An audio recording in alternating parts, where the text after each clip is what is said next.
ಅಹಂಕಾರ. ಮನುಷ್ಯನಿಗೆ ಅಹಂಕಾರ ಬಂದರೆ ಅದು ಸರ್ವನಾಶಕ್ಕೆ ಕಾರಣ. ಅಹಂಕಾರದಲ್ಲಿ ಹಲವಾರು ವಿಧಗಳಿವೆ. ಅವುಗಳಲ್ಲಿ ಸೌಂದರ್ಯದ ಅಹಂಕಾರ ಮತ್ತು ಹಣದ ಅಹಂಕಾರ ಬಹಳ ಮುಖ್ಯವಾದವು. ಸೌಂದರ್ಯದ ಅಹಂಕಾರ ಮನುಷ್ಯನಿಗೆ ಬಂದರೆ ಅವನ ವಿನಾಶ ಖಚಿತ. ಯಾಕಂದ್ರೆ ಎಲ್ಲ ಅಹಂಕಾರಕ್ಕಿಂತ ಅದು ತುಂಬ ಕೆಟ್ಟದಾಗಿರುವಂತಹದ್ದು. ಅವರ ಮನಸ್ಸಿನೊಳಗೆ ನಮಗಿಂತ ಸುಂದರವಾಗಿರುವಂಥವರು ಈ ಪ್ರಪಂಚದಲ್ಲಿಯೇ ಯಾರೂ ಇಲ್ಲ ಅಂತ ಅಂದ್ಕೊಂಡ್ಬಿಡ್ತಾರೆ. ಆದರೆ ಈ ಸೌಂದರ್ಯ ಶಾಶ್ವತ ಅಂತ ಅವರು ತಿಳ್ಕೊಂಡಿರ್ತಾರೆ. ಆದರೆ ಆ ಸೌಂದರ್ಯ ಕೆಲವು ದಿನಗಳು ಮಾತ್ರ ಅಂತ ಅವ್ರಿಗೆ ಗೊತ್ತಾಗೋದೇ ಇಲ್ಲ. ಅದಕ್ಕೂ ಕೂಡ ಸಾವು ಇದೆ, ಮರಣ ಇದೆ ಅಂತ ತಿಳ್ಕೊಳ್ಳೋದೇ ಇಲ್ಲ. ಇದರ ನಂತರ ನಮಗೆ ಇನ್ನೊಂದು ದೇಹ ಸಿಗುತ್ತೆ ಅನ್ನೋದು ಕೂಡ ತಿಳ್ಕೊಳ್ಳೋದಿಲ್ಲ. ನಾವು ಕುರೂಪಿಗಳು ಆಗಿ ಹುಟ್ಟಬಹುದು. ದೇವರು ನಮ್ಮೊಳಗೆಯೇ ಇರುವನು.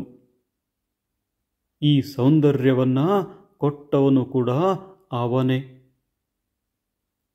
ಆ ಸೌಂದರ್ಯವನ್ನ ಕಿತ್ತುಕೊಳ್ಳೋನು ಕೂಡ ಅವನೇ ಅಂತ ನಾವು ಮರೆತು ಬಿಡುತ್ತೇವೆ. ಅಕಸ್ಮಾತ್ ನಾಳೆಯೇ ನಮಗೆ ಅಪಘಾತವಾಗಿ ಈ ಸೌಂದರ್ಯ ಕಳೆದು ಹೋಗಬಹುದು, ಕುಂದಿ ಹೋಗಬಹುದು. ಯಾರಿಗೊತ್ತು? ನಮ್ಮ ಕರ್ಮಫಲ ಹಾಗೆಯೇ ಇರಬಹುದು.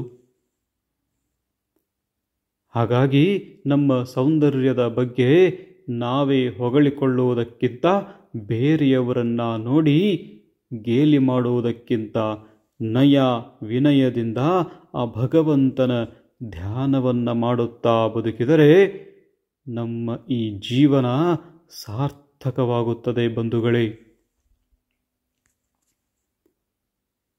ಹೊರಗಿನ ಪ್ರಪಂಚದಲ್ಲಿ ಕಡು ಬಡವರು, ಭಿಕ್ಷುಕರು, ಮಾನಸಿಕ ಅಸ್ವಸ್ಥರನ್ನ ನೋಡಿ ನಗಬಾರದು. ಅವರು ಯಾಕೆ ಹಾಗಾದರು ಅಂತ ಯೋಚಿಸುವುದು ಒಳ್ಳೆಯದು. ದೇವರು ನಮಗೆ ಯೋಚಿಸುವ ಶಕ್ತಿಯನ್ನ ಕೊಟ್ಟಿರುವನು. ಆದರೆ ನಾವು ಹಲವಾರು ಕೆಟ್ಟ ವಿಚಾರಗಳನ್ನ ಮಾಡ್ತೇವೆ, ಯೋಚಿಸ್ತೇವೆ. ಒಳ್ಳೆಯದನ್ನೇ ಯೋಚಿಸಿದರೆ ಈ ಪ್ರಪಂಚದಲ್ಲಿ ಬಡವರೇ ಇರ್ತಾ ಇರಲಿಲ್ಲ. ಹಣದ ಅಹಂಕಾರವು ಹಾಗೆಯೇ. ಹಣದಿಂದ ನಾನು ಇಡೀ ಪ್ರಪಂಚವನ್ನೇ ಕೊಂಡುಕೊಳ್ತೇನೆ ಅಂದ್ಕೊಳ್ತಾರೆ.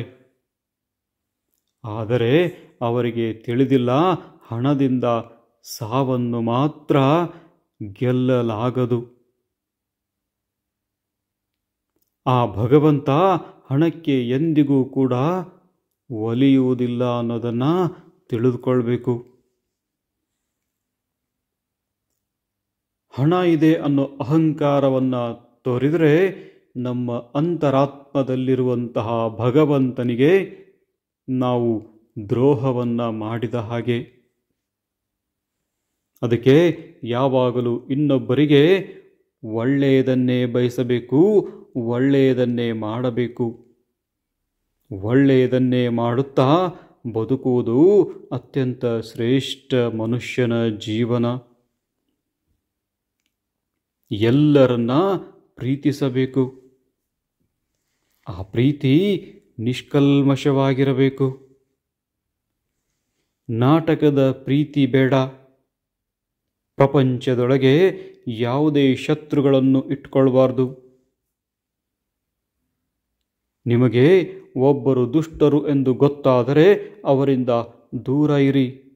ಅದು ಬಿಟ್ಟು ಅವರ ಮುಂದೆ ಚೆನ್ನಾಗಿರೋದು, ಅವರಿಗೆ ಸೇಡು ತೀರಿಸಿಕೊಳ್ಳಲು ಹಿಂದಿನಿಂದ ಸಂಚು ಮಾಡುವುದು ತುಂಬ ಕೆಟ್ಟ ಕರ್ಮವನ್ನು ಅನುಭವಿಸಬೇಕಾಗುತ್ತದೆ.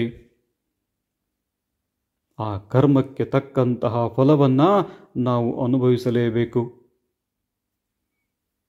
ಅವರ ಕರ್ಮಕ್ಕೆ ತಕ್ಕ ಫಲವನ್ನು ಆ ಭಗವಂತ ಕೊಡ್ತಾನೆ. ಆ ಕರ್ಮದ ಫಲವನ್ನು ಅವನು ಅನುಭವಿಸಲೇಬೇಕು. ಅದಕ್ಕೆ ನಾವು ಸುಮ್ಮನೆ ಅವರಿಂದ ದೂರ ಸರಿಯುವುದು ಉತ್ತಮವಾದ ಕಾರ್ಯ. ಒಳ್ಳೆಯವರ ಜೊತೆ ಬದುಕುವುದು ಉತ್ತಮ. ಸತ್ಯವಂತರ ಸಂಗವನ್ನು ಮಾಡುವುದು ಅತ್ಯಂತ ಶ್ರೇಷ್ಠ. ಇದಕ್ಕೆಲ್ಲ ಮುಖ್ಯವಾದ ಕಾರಣ ಜನರಿಗೆ ತಿಳುವಳಿಕೆಯೇ ಇಲ್ಲದೇ ಇರುವುದು. ಆದರೆ ಕೆಲವರಿಗೆ ತಿಳುವಳಿಕೆ ಇದ್ದರೂ ಅವರು ಬದಲಾಗುವುದಿಲ್ಲ. ಕೆಲವರಿಗೆ ಬಾಲ್ಯದಿಂದ ತಂದೆ ತಾಯಿ ಸರಿಯಾದ ಬುದ್ಧಿಯನ್ನು ಹೇಳದೆ ಕಾರಣರಾಗ್ತಾರೆ. ಅದಕ್ಕೆ ಅವರು ಹಾಗೆ ಆಗ್ತಾರೆ. ಅದರಿಂದ ಬಾಲ್ಯದಿಂದಲೇ ಮಕ್ಕಳಿಗೆ ಭಗವದ್ಗೀತೆಯನ್ನು, ರಾಮಾಯಣದ, ಮಹಾಭಾರತದ, ಸ್ವಾಮಿ ವಿವೇಕಾನಂದರ ಜೀವನ ಚರಿತ್ರೆಗಳನ್ನು, ರಾಮಕೃಷ್ಣ ಪರಮಹಂಸರ ಬೋಧನೆಗಳನ್ನು ತಿಳಿಸಿದರೆ ಯಾವುದೇ ಮನುಷ್ಯ ಕೆಟ್ಟ ದಾರಿಯನ್ನು ಹಿಡಿಯುವುದಕ್ಕೆ ಸಾಧ್ಯವೇ ಇಲ್ಲ. ಆದರೆ ಕೆಲವರು ಅದರ ಬಗ್ಗೆ ಹೇಳಿದರೂ ಬದಲಾಗುವುದಿಲ್ಲ. ಅಂಥವರು ಪ್ರಪಂಚದ ಕೆಟ್ಟ ಹುಳುವಿನಂತೆ. ಅವರ ಕರ್ಮದ ಫಲವೇ ಅವರಿಗೆ ಬುದ್ಧಿಯನ್ನು ಕಲಿಸುತ್ತದೆ. ಭಗವಂತ ಅವರಿಗೆ ಸರಿಯಾದ ಶಿಕ್ಷೆಯನ್ನು ಕೊಟ್ಟು ಶಿಕ್ಷಣವನ್ನು ನೀಡುತ್ತಾನೆ.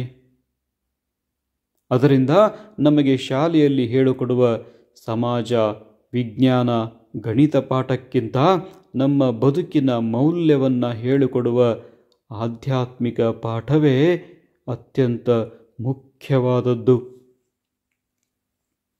ಅದನ್ನು ತಿಳಿದವನು ಎಂದಿಗೂ ಕೂಡ ಕೆಟ್ಟ ಮಾರ್ಗವನ್ನು ಹಿಡಿಯೋದೇ ಇಲ್ಲ.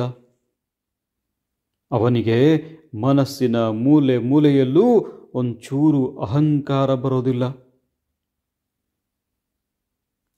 ಆದ್ದರಿಂದ ನಿಮ್ಮ ಎಲ್ಲ ಮಕ್ಕಳಿಗೂ ಹಾಗೂ ಸ್ನೇಹಿತರಿಗೂ ಎಲ್ಲರಿಗೂ ನಿಮಗೆ ತಿಳಿದಷ್ಟು ಆಧ್ಯಾತ್ಮಿಕ ಜ್ಞಾನವನ್ನು ನೀಡಿ. ಸಾಧ್ಯವಾದಷ್ಟು ಸಹಾಯ ಸಹಕಾರವನ್ನು ನೀಡಿ.